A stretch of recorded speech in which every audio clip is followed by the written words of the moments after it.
Bapak, Ibu, Saudara, pada saat ini saya akan bagi firman dengan judul Mengusahakan Kemurnian Hati.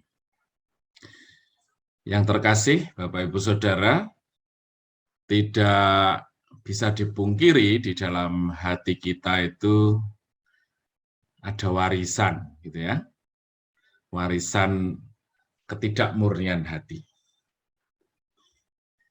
Kalau kita memberi, pengennya ada satu ungkapan terima kasih yang kita terima sehingga kita merasa puas.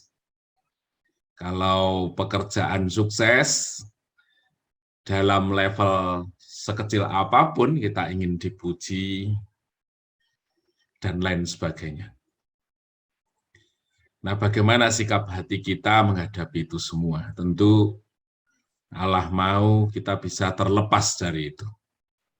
Ya, kita cukup puas apabila penghargaan itu diperoleh dari Allah saja. Sekalipun bagi mata manusia, ya kewajiban kita memang memberi teladan, tetapi upah untuk kita dipuaskan karena itu, Allah mau dari hari ke hari kita semakin dilepaskan, gitu ya. Jadi kita benar-benar menjadi orang yang merdeka dengan kemurnian hati. Ketika kita melakukan hal apapun, gitu ya. Dulu sering sekali ketika saya melayani di tempat yang sulit, yang susah, di dalam hati kecil saya pasti orang melihat apa yang saya lakukan, begitu ya. Di tengah kesulitan dalam pelayanan, ya sekalipun saya tutupi itu, tapi di hati saya sebenarnya ada satu keinginan tersembunyi bahwa suatu saat orang harus melihat, gitu ya. Atau bahkan yang lebih besar, saya pengen khotbah di tempat yang jemaatnya ratusan sehingga melihat saya diurapi, itu sesuatu ya barangkali ada di dalam hidup kita. Nah, bagaimana Paulus mengatakan hal ini? Saya sungguh takjub dengan firman ini, begitu ya. Jadi di 1 Korintus 9 ayat 1 sampai 27 itu mengenai dikatakan hak dan kewajiban rasul. Jadi Paulus pada kesempatan itu mengungkapkan bahwa dilihat dari apa yang dilakukan, apa yang dialami, kemudian peran dia di dalam jemaat Tuhan dibandingkan dengan orang lain. Bahwa dirinya sebagai rasul Tuhan. Nah, apa yang kita bayangkan posisi dia dalam satu gereja Tuhan, kalau pada saat ini tentu ya dia bisa dibilang sebagai super pastor, gitu ya. Kalau ada pastor ya dia super pastor. Nah, secara manusiawi Paulus sendiri mengakui ada godaan di dalam dirinya untuk dia mendapatkan hak, artinya hak di sini itu mendapatkan nilai-nilai penghormatan di dalam dirinya. Dan dia bandingkan kalau orang lain yang bekerja nilainya 5, saya bekerja 10, mosok saya nggak mendapat hak untuk itu sih, gitu kan. Mendapatkan hak, mendapatkan seorang istri Kristen, mendapatkan pujian dan kehormatan di antaramu, dan lain sebagainya. Itu saya pikir sesuatu yang sangat manusiawi, natural di dalam diri kita, karena kita mengakui bahwa di dalam diri kita memang ada warisan untuk kita sebagai manusia itu memperoleh eksistensi di tengah-tengah komunitas kita. Tetapi di ayat 12, Paulus mengatakan begini, tetapi kami tidak mempergunakan hak itu, sebaliknya kami menanggung segala sesuatu, supaya jangan kami mengadakan rintangan bagi pemberitaan Injil Kristus. Nah, secara tidak langsung selain Paulus berusaha untuk melawan kehendak hatinya yang tersembunyi, yang disitu katakan untuk memperoleh hak. Paulus juga mengatakan ini, bahwa sesungguhnya rintangan Injil diberitakan itu berasal dari manusia lama kita sebagai seorang pekerja Tuhan. Ya, dalam arti ketika kita masih menggunakan manusia lama kita untuk menuntut haknya, untuk memposisikan bahwa kita adalah orang yang berhak menerima segala macam ya, kehormatan, pujian, perlakuan khusus, dan lain sebagainya.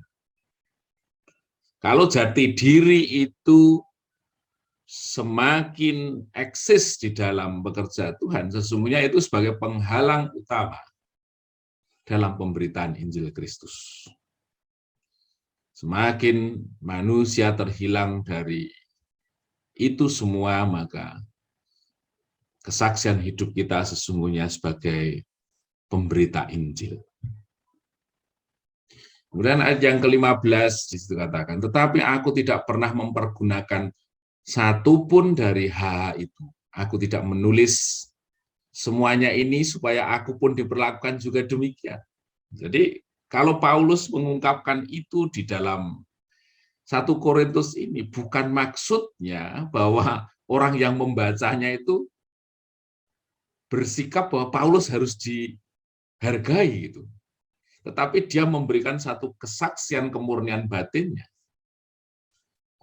Daripada aku mengambil hak-hak itu, daripada kami memberikan peluang hati yang tersembunyi yang sesungguhnya warisan dosa itu, sebab aku lebih suka mati daripada. Jadi artinya dia benar-benar menjaga dirinya untuk melepaskan diri dari hak manusiawinya, karena dia ingin mempersembahkan segala hormat dan kemuliaan itu hanya bagi Tuhan.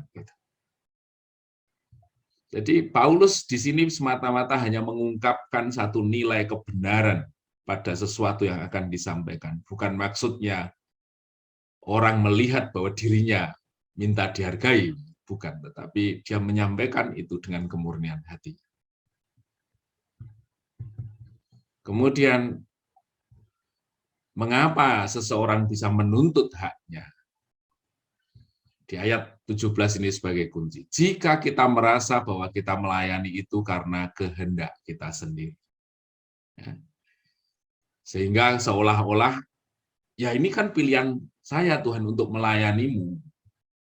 Ketika seseorang merasa bahwa ada pilihan untuk menderita, ada pilihan untuk melayani, ada pilihan untuk bebas. Dari rasa pilihan itu, maka kita sering kali merasa ketika kita mengambil opsi yang tidak nyaman, di dalam hati kita muncul, nih loh, saya memilih kondisi yang tidak aman sehingga saya merasa berjasa atas apa yang saya lakukan.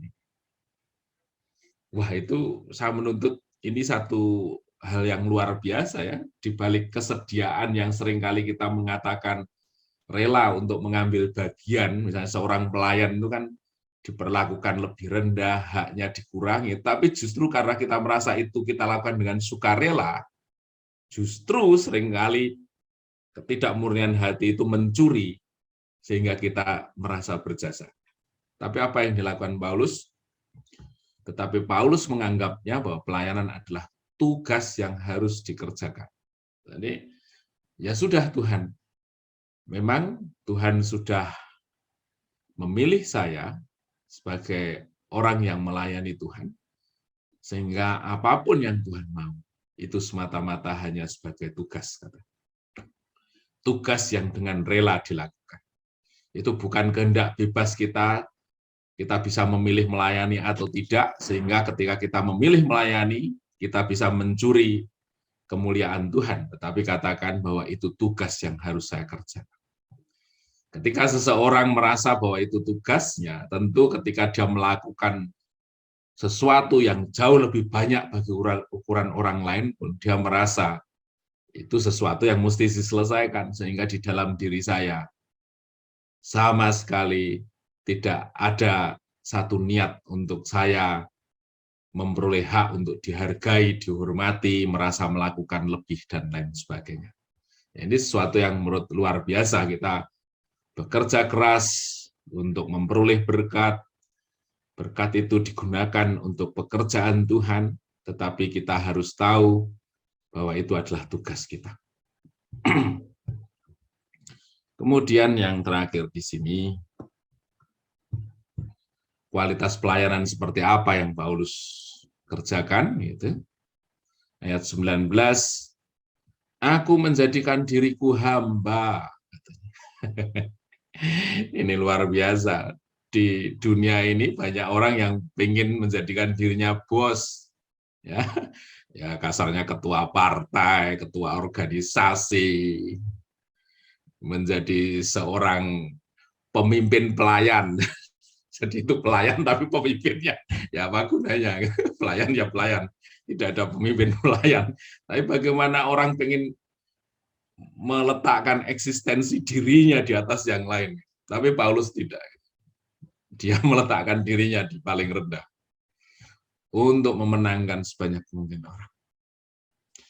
Aku menanggalkan ego, harga diri, masa lalu, tuntutan hati nurani yang tersembunyi, dan lain sebagainya, untuk memenangkan orang. Demikian Bapak Ibu, semoga firman ini mengingatkan kita kembali bahwa tugas kita adalah untuk melayani Tuhan. Melayani dalam arti yang sebenarnya. Bukan melayani dalam arti tanda kutip. Melayani yang ingin dipuji, melayani yang ingin dapat kehormatan, bukan. Tapi kita melayani yang sesungguhnya. Mengambil rupa seorang hamba seperti yang Tuhan Yesus katakan. Terpujilah namanya.